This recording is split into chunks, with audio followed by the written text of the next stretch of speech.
সাংসদ শ্রী সুজন শতাব্দী রায় মহোদয়, সকল একবার অভিনন্দন জানাবেন। এরপর উত্তরীয় পরিয়ে দেবেন সম্মানীয় জনাব সাবের আলী খান মহোদয়। আগে উত্তরীয়, আগে পুষ্প দিয়েছেন, উনি পুষ্প দিয়ে বরণ করেছেন। তারপর এই উত্তরীয় প্রদান করা হচ্ছে সম্মানীয় সাংসদকে।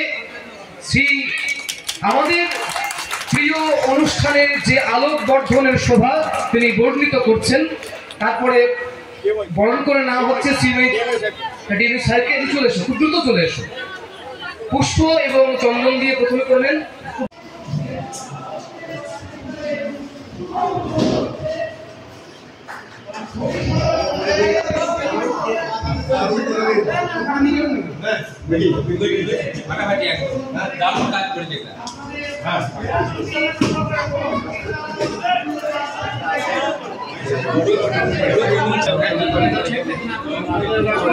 আস্তে আস্তে আস্তে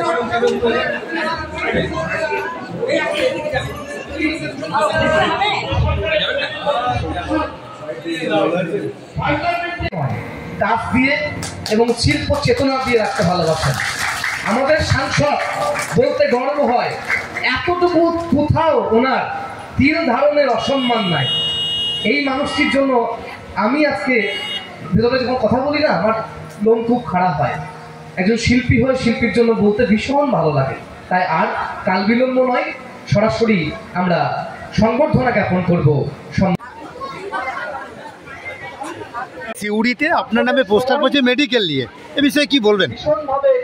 ভালো হয়েছে। অনেকদিন 2012 থেকে 11-12 থেকে চেষ্টা হয়েছে সিএমএর সাথে কথা বলতে, সেন্ট্রাল থেকেও তো নো অবজেকশন আসতে হয়, সেটা সম্ভব হয়েছে। ভালো, আমার ভালো লাগছে।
তোমার সাথে আমার বিশ্ব সাথে যোগে যেখানে বিহার, বিশ্ব সাথে যোগে যেখানে বিহার। গোপনে প্রেম রয় না। খুব দ্রুত সম্মানের আপনজন আমাদের প্রধান, তাকেও বরণ করে নেওয়া হলো। এরপর একে একে পেছনে আপনারা করে নেন, সকলকে করে নেন। সমস্যা হচ্ছে উনি বিধবা ভাতা পাচ্ছেন না। বিধবা ভাতা পাচ্ছেন না, কিন্তু ওনার স্বামীর ডেথ সার্টিফিকেট নেই। যারা এই কাজগুলো করেন, যারা আমাদের অফিসিয়াল কাজ করেন, তারা জানেন যে ডেথ সার্টিফিকেট ছাড়া, মানে যদি প্রমাণই না করতে পারে আমার স্বামী আছে কি নেই, তাহলে সে বিধবা হতে পারছে না, তাহলে সে বিধবা ভাতা পাচ্ছে না। এই জন্যে এই সমস্যাগুলো জানছে না, এবং উনি বলছেন উনি পাচ্ছেন না, আরও পাচ্ছে, আরও লোক পাচ্ছে। আমাদের প্রমাণের জায়গা যে সত্যি, তাহলে আরও লোক পাচ্ছে, আরও লোককে দেওয়া হচ্ছে। যখন 10 জন পাচ্ছে, একজন পাচ্ছে না, তার মানে আমাদের তো কেউ শত্রুও নয়, বন্ধুও নয়। 10 জন পাচ্ছে, একজন পাচ্ছে না কেন?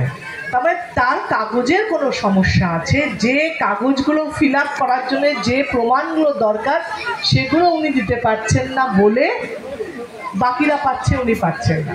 তো তাও আমি বলছি, ভিডিওর সাথে কথা বলেছি, আপনি যাবেন, চেষ্টা করা হবে নিশ্চয়ই যাতে আপনি পান, কিন্তু আপনাকে দেখতে হবে কেন পাচ্ছিলেন না। এখন তো জানা গেল যে কেন পাচ্ছিলেন না।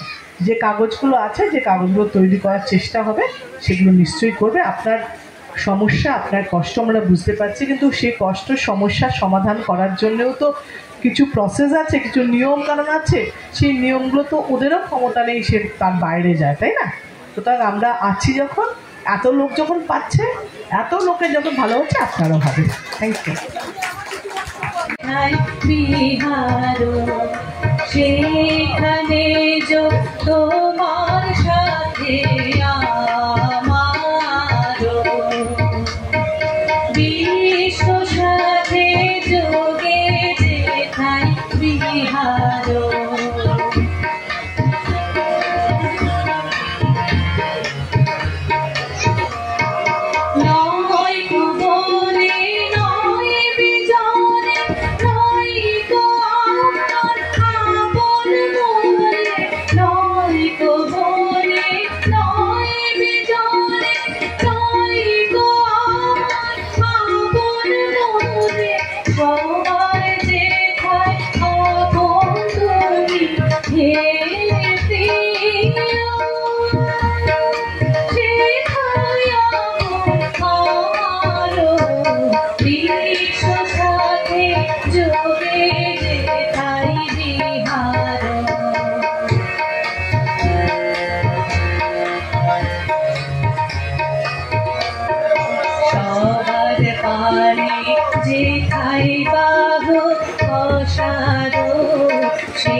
চেয়ারের ছবিটি তুলেছো তো, খালি চেয়ারগুলো তুলছিলে, তারপরে দেখাবে যে এই গোষ্ঠীদ্বন্দ্বের জন্য চেয়ারগুলো খালি আছে, তারপরে এমপি এলো, লোক এলো না, এই নিউজগুলো যাতে না করতে পারো এখন ছবিটা তোলো কিন্তু, হ্যাঁ, যে তখন শুরু হয়েছিল।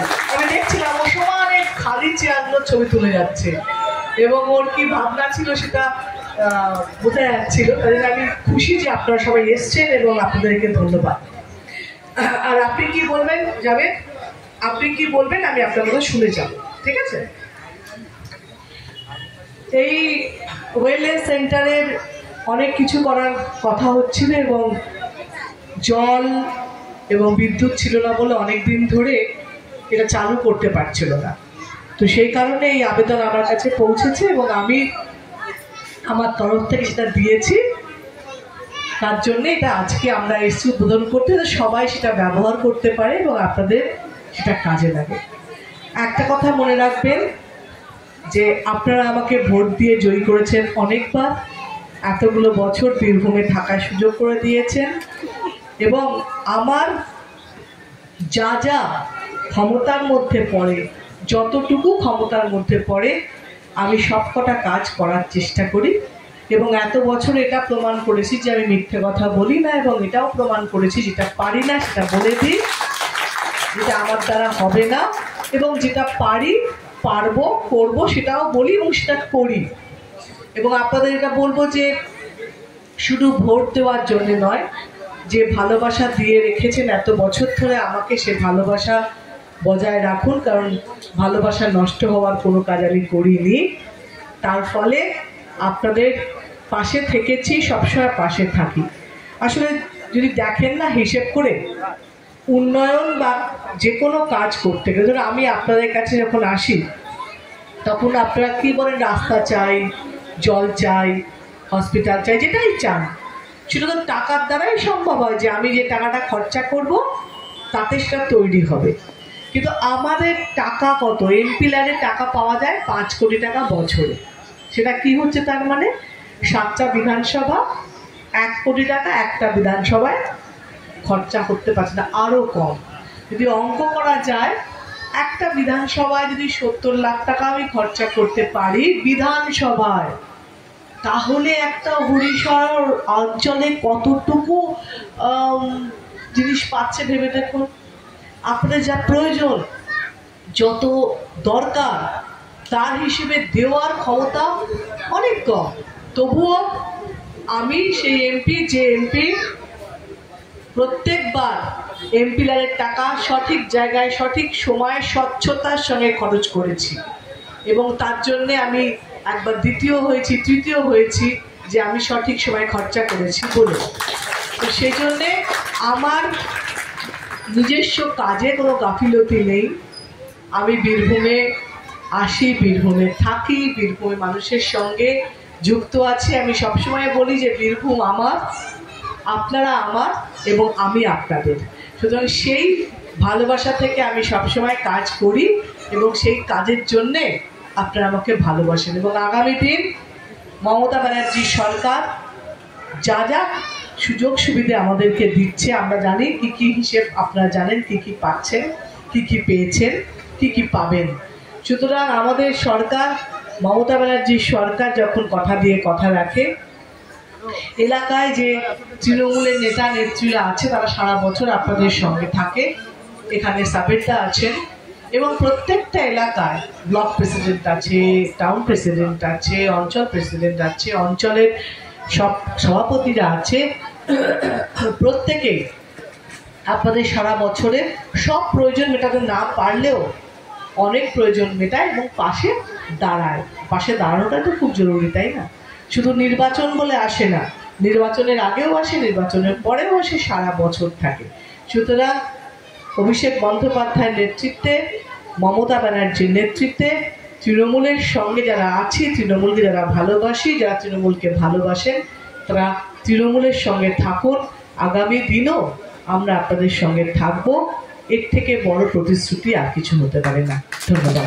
আপনি शाम स्टील फ्लेक्सी स्ट्रॉन्ग TMT बार, ये स्ट्रॉन्ग के साथ फ्लेक्सिबल भी है। आपदा मुसीबत कोई भी आए, ये घर को अटूट बनाए। जब TMT फ्लेक्सी स्ट्रॉन्ग तो घर रहे हमेशा के लिए स्ट्रॉन्ग।